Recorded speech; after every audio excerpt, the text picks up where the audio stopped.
नमस्कार, बहुत स्वागत है आपका। आप देख रहे हैं एबीपी न्यूज। आपके साथ मैं हूं जिया शर्मा। बुलेटिन की शुरुआत बड़ी खबर के साथ करेंगे। हिंसा को लेकर ममता बनर्जी पर सीएम योगी ने निशाना साधा है। वक्फ के नाम पर हिंसा भड़काई जा रही है, कहना है सीएम योगी आदित्यनाथ का। बंगाल में हिंदुओं की हत्या भी की गई। ये किसी से छुपा हुआ नहीं है और इसीलिए आज फिर मैं आपसे कहने के लिए आया, ये जो 10 दिवसीय विशेष अभियान चलेगा, ये उसी अवेयरनेस का हिस्सा है, जिस कार्यक्रम को आज पूरे देश के अंदर कौन सी योजनाएं हैं, कौन सी योजनाएं दी गई हैं, कौन लोग थे जो बाबा साहब भीमराव अंबेडकर का अपमान करने वाले थे। यहां पे अभी डिप्टी सीएम से ब्रजेश पाठक जी कह रहे थे 1952 में बाबा साहब को इन्होंने चुनाव करवाया।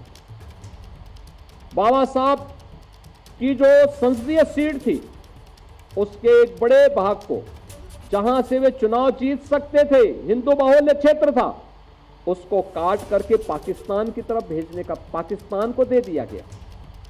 इन्होंने यह भी साजिश कही की कि बाद में बाबा साहब को 1952 का पहला चुनाव, आम चुनाव जब हुआ था, उसमें भी इन्होंने हराने का काम किया था। 78,000 से अधिक वोट गिनती से बाहर कर दिए गए थे, जिससे बाबा साहब चुनाव पराजित हुए। 1954 का उपचुनाव जब बाबा साहब फिर से संसद में जाने को तैयार हुए, तब भी इन्होंने बाबा साहब को संसद में जाने से रोकने के लिए उनके निजी सहायक को तोड़ करके, काजोलकर को तोड़ करके उन्हें उनके खिलाफ लड़ाया और स्वयं उस समय के प्रधानमंत्री पंडित नेहरू स्वयं बाबा साहब के खिलाफ प्रचार के लिए गए और उन्हें फिर से वहां परास्त करवाया। अंततः बाबा साहब के लिए पुणे की सीट हिंदू महासभा के एक सदस्य ने छोड़ी और फिर बाबा साहब फिर संसद में जा पाए। बहनों और भाइयों, ये कांग्रेस या समाजवादी पार्टी ये हमेशा देश तोड़क तत्वों के साथ खड़ी रही है। संविधान के प्रेम्बल में तक इन्होंने संशोधन कर दिया।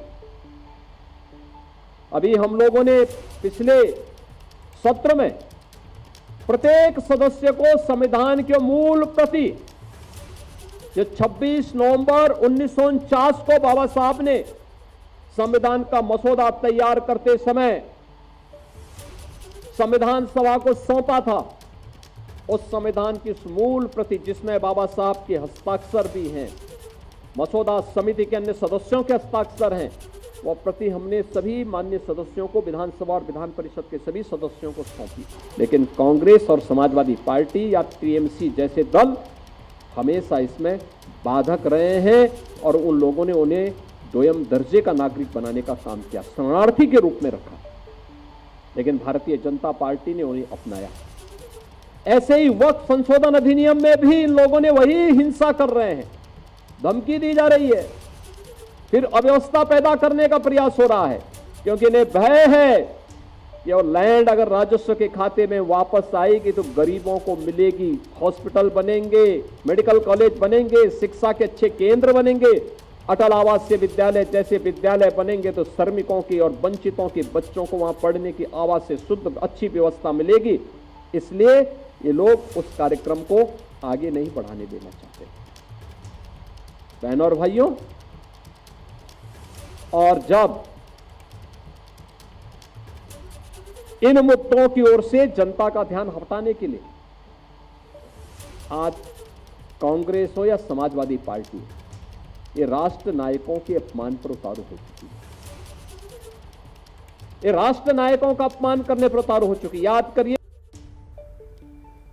वक्फ के नाम पर डराया जा रहा है, कहना है सीएम योगी आदित्यनाथ का, और साथ ही वक्फ के नाम पर धमकी दी जा रही है, वक्फ के नाम पर हिंसा को बढ़ावा दिया जा रहा है। ममता सरकार पर भी जमकर निशाना